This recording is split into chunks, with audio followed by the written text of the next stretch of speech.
30-40 นาทีหลังจากนั้นเฮาก็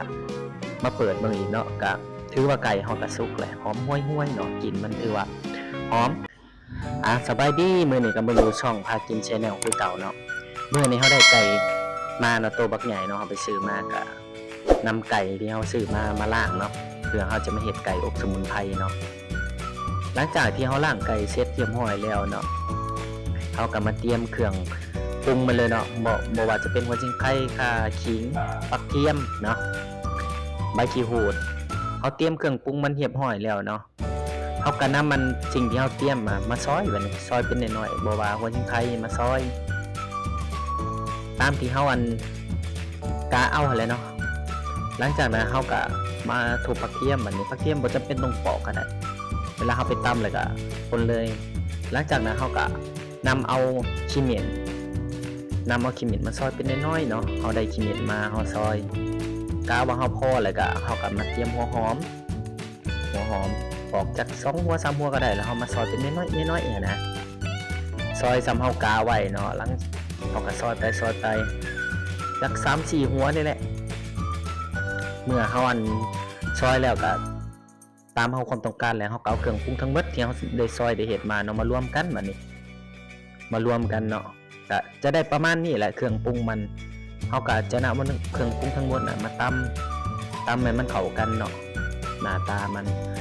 ก่อนเฮาจะตำเฮาต้องปรุงก่อนเลยก็คือใส่เกลือเนี่ยเป็นนัวที่เฮาได้เตรียมไว้เนาะหลังจากที่เฮาตำไปแล้วเนาะเฮาสิตำนะเฮาก็ใส่เครื่องปรุงมันก่อนแล้วเฮาก็ใส่น้ำตาลแล้วแต่ผู้หมักน้ำตาลเฮาจะใส่หน่อยใส่หลายก็ตามนี่แหละหลังจากที่เฮาใส่น้ำตาลลงไปเฮาก็จะมีอะไรเด้พริกไทยเฮาก็ใส่พริกไทยลงไปอีกเอาพริกไทยเม็ดบ่ว่าจะเป็นพริกไทยเม็ดพริกไทยป่นก็ได้เด้อหลังจากนั้นเอาส่วนผสมทั้งหมดที่เฮาได้มานะเฮามานำแล้วเฮาจะมาตำให้มันเข้ากันให้มันเป็นแบบอันเดียวกันเลยเนาะเมื่อเฮาตำมันแหลกแล้วเฮาก็จังมาใส่ใส่น้ำมันหมูเข้าไปตื่มเนาะเฮาจะใส่น้ำมันหมูก็คือน้ำมันหมูอันพืชแหละน้ำมันพืชแหละเพื่อให้มันเงางามเนาะเวลาเฮาไปนึ่งไปยังมันจะมีสีสันอีกนะเฮาก็ตามด้วยซอสบัดนี้เฮาก็ซอสลงไปปรุงตำประมาณ2บ่วงนี่2บ่วง3บ่วงนี่ก็ได้กะว่ามันแซ่บแหละ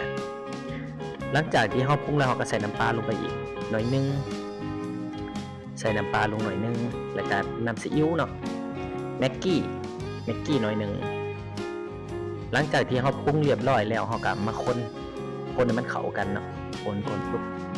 เฮาก็นำเครื่องปรุงเฮาทั้งหมดมาเอือบไก่มันทั่วโตเลยเด้อเพราะไก่มันโตใหญ่เด้เอือบมันเมิดสิ่งที่เฮาได้ปรุงมาเนาะแล้วก็เฮาก็เตรียมหัวชิงไข่ไว้เพื่อหยังเพื่อมันดับกลิ่นคาวเอาหัวชิงไข่ใส่เฮาปรุงเครื่องปรุงมาแล้วเฮาก็นำหัวชิงไข่ไปใส่เอาเครื่องแล้วก็อย่าลืมใบขี้หูดเด้อขาดบ่ได้คือใบขี้หูดมันจะสวยให้ตัวไก่เฮาหอมหุยเวลาเฮาไปนึ่งมันจะหอมเด้ขนาดผู้พากยังบ่ทันแล้วก็ยังอยากเลยใส่หลายก็แซ่บหลายคือเขาว่าแหละบัดนี้เฮาก็จะนำไก่ที่เฮาเอือบนะข้างใส่ซึ่งแล้วจะนำไปนึ่งกับประมาณ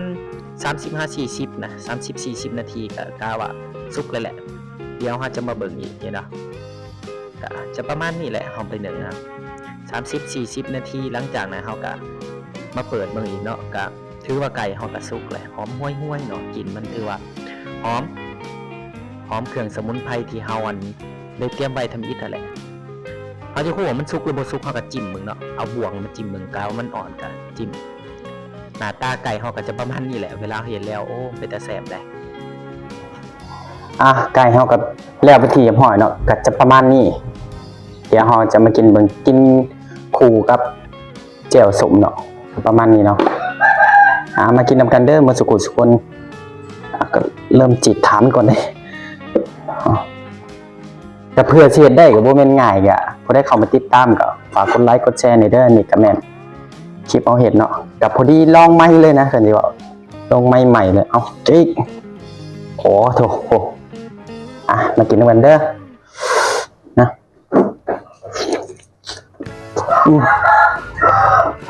ครับคือว่าโอเคอะ เขาจำเจ้า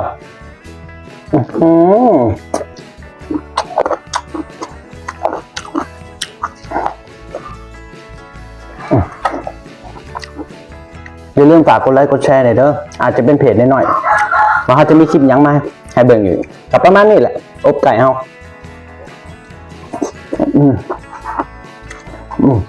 โอเคอยู่มิแต่เท่านี้เนาะคลิปเฮาก็จะได้จบลงแล้ว